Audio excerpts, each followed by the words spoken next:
అంతర్జాతీయ మహిళా దినోత్సవం పురస్కరించుకొని సో మహిళా జన్స్ ఉన్నాయి అంటే చాలా మంది కూడా మహిళలు ఇబ్బందులు ఉన్న వాళ్ళు ప్రతి ఒక్కరు కూడా మంగళగిరి రాలేరు కాబట్టి మనమే వాళ్ళ దగ్గరికి వెళ్ళే ప్రోగ్రామ్ అనేది నేషనల్ కమిషన్ విమెన్ కమిషన్ తరఫున దాదాపు ఇండియా మొత్తం మీద ప్రతి స్టేట్ లో కూడా అన్ని జిల్లాలు కవర్ అయ్యేటట్టు ఈ 8వ తారీఖు నుంచి 13వ తారీఖు దేశంలో అన్ని రాష్ట్రాలు జిల్లాలు కవర్ చేయాలనే ఆలోచనతో ఈ ప్రోగ్రామ్ పెట్టడం జరిగింది.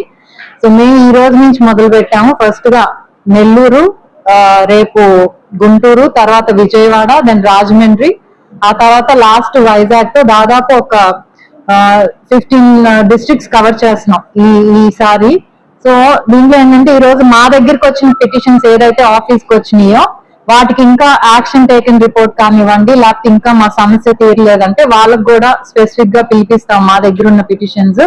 అలాగే కొత్తగా వాకిన్స్, ఎందుకంటే చాలా మందికి కూడా అంత దూరం రావాలంటే మళ్ళీ రవాణా ఖర్చులు పెట్టుకొని అవన్నీ కూడా ఇబ్బందిగా ఉంటాయి కాబట్టి సో మేమే ప్రతి జిల్లాకు వచ్చి కూడా ఈ కంప్లైంట్స్ అనేది తీసుకోవటం జరిగింది. సో ఈ రోజు జెడ్పీ ఆఫీస్ లో మార్నింగ్ 11 నుంచి అవుతుంది. ఇప్పటి వరకు కొన్ని ఇంకా కొంతమంది పిటిషనర్స్ ఉన్నారు.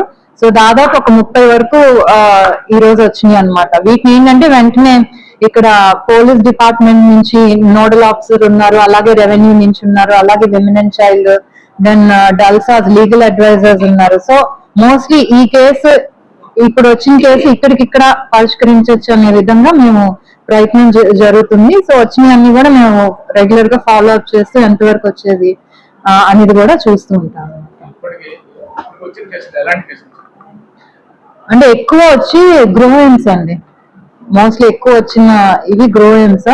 అండ్ తర్వాత వచ్చి హెరాస్మెంట్ అనేది పని ప్రదేశాల్లో కానివ్వండి, బట్ మేజర్ వచ్చి గ్రోయిన్స్ అండ్ సర్టన్ సివిల్ ఇష్యూస్, వాటిలో కూడా హెరాస్మెంట్ బేస్డ్ సివిల్ ఇష్యూస్. ఎందుకంటే యూజువల్ గా కమిషన్ సివిల్ ఇష్యూస్ తీసుకోదు, ఎస్పెషలీ ల్యాండ్ ఇష్యూస్ కానీ అన్నా.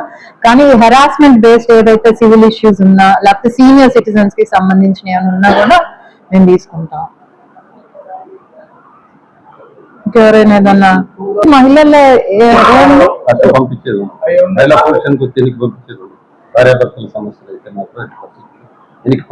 కౌన్సిలింగ్ అంటే మా దగ్గరే పంపుతారు. యూజువల్లీ మీకు ఏంటంటే ఒక్కొక్కసారి ఇప్పుడు నెల్లూరు నుంచి కంప్లైంట్ వచ్చింది అనుకోండి, మొన్న యాక్చువల్లీ 2 వచ్చినాయి. ఒకటేమో ఇదే హస్బెండ్ అండ్ వైఫ్ సమస్య, బట్ పిల్లోడిని తీసుకెళ్లిపోయి మదర్ కి చూపించట్లేదు.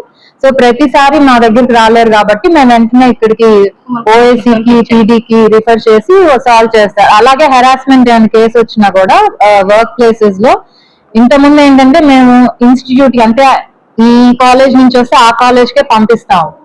సో ఇప్పుడు అలా చేయకుండా మేమేం చేస్తున్నాం అంటే పీడీస్ కి పంపించి ఫస్ట్ అక్కడికి వాళ్ళని వెళ్ళి అసలు ICC internal complaint committee form అయిందా లేదా అని చూడమంటాం. ఎందుకంటే కొన్నిసార్లు డైరెక్ట్ గా ఇన్స్టిట్యూట్ పంపిస్తున్నప్పుడు వాళ్ళు ఫామ్ అయిందని చెప్పేస్తున్నారు కాబట్టి ఎప్పుడు ఫామ్ చేశారనేది మాకు తెలియట్లేదు.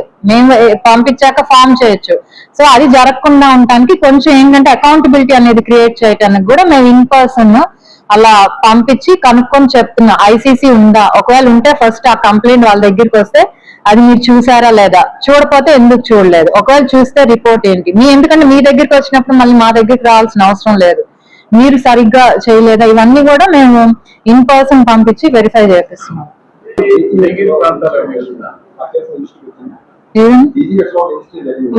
అది మాకు already I think last week వచ్చింది మెయిల్. ఆ రోజే పొద్దున వస్తే యాక్చువల్లీ మధ్యాహ్నం కల్లా పీడీ వాళ్ళు అక్కడ వెళ్ళి కమిటీ ఉందా ఫామ్ అయ్యలేదు. ఈ రోజు కూడా వాళ్ళు వస్తే సూపరింటెండెంట్ గారు కూడా వచ్చి వాళ్ళ ఎంక్వైరీ రిపోర్ట్ ఏమైంది, ఏం యాక్షన్ తీసుకున్నారు, కమిటీ ఏం రికమెండ్ చేసింది అని కూడా చెప్పారు. యూజువల్లీ ఒక కంప్లైంట్ వచ్చాక 90 days టైం ఉంటుంది, కానీ వీళ్ళు 27th కంప్లైంట్ రేజ్ అయినట్టుంది. 25th ఐ థింక్ 3-4 days లో వెంటనే వాళ్ళు కమిటీ చేసి కూడా బోత్ ఎవరైతే పిటిషనర్ ఉన్నారో ఎవరి మీద అయితే కంప్లైంట్ చేసింది ఇద్దరి మీద కూడా సర్టన్ ఇది తీసుకోమని చెప్పారు. ఎఫ్ఐఆర్ అనేది కొంచెం ఎక్కువ ప్రమోట్ చేయాలండి పోలీస్ డిపార్ట్మెంట్ నుంచి కూడా. ఎందుకంటే అది ఎక్కడి నుంచి అని అంటే ఈజీ యాక్సెసిబిలిటీ, లా ఈజీగా యాక్సెసిబుల్ ఉండాలి, పోలీసులు ఈజీగా యాక్సెసిబుల్ ఉండాలని 0 ఎఫ్ఐఆర్ తెచ్చారు. సో ఎఫ్ఐఆర్ ఎక్కడి నుంచి అయినా బట్ట 3 రోజుల్లో ఆ కన్సర్న్డ్ పరిధికి వెళ్ళి అది కొంచెం ఎడ్యుకేట్ మనం చేయగలగాలి అందరినీ. బికాజ్ అందరికి భయం ఉంటది పోలీస్ స్టేషన్ కి వెళ్ళడానికి, లేకపోతే హెసిటేట్ చేస్తుంటారు. కాబట్టి జీరో ఎఫ్ఐఆర్ కనుక మనం కొంచెం ప్రమోట్ చేస్తే అది ప్రజల్లోకి బాగా వెళ్ళి అట్లీస్ట్ ఈ ఫెసిలిటీ ఉంది అని మాకు తెలుస్తుంది వాళ్ళకి. Thank you. రిపోర్ట్ తెప్పించుకోవటం కానీ ఏమవటం కానీ అవి కూడా ఫాలో అప్ చేస్తూ ఉంటాం.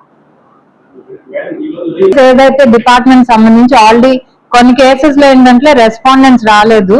సో ఇక్కడ ఏం చేసాం, 2-3 కేసెస్ లో వెంటనే రెస్పాండెంట్స్ ని కూడా పిలిపించి సో డిపార్ట్మెంట్ నుంచి కూడా మాట్లాడి వెంటనే కూడా వాళ్ళతో ఫాలో అప్ చేయమని, అండ్ కన్సర్న్డ్ ప్రతి పోలీస్ స్టేషన్ కూడా ఇన్ పర్సన్ మాట్లాడి, యూజువల్ ఏంటంటే రాసి పంపిస్తాము, బట్ ఫోన్ లో మాట్లాడి ఇది యాక్షన్ తీసుకోండి అని చెప్పి మేము ఫామ్ మీద రాసి సంతకం పెట్టి పంపించి అది వాళ్ళు అక్కడ చూపిస్తే they will take the necessary action.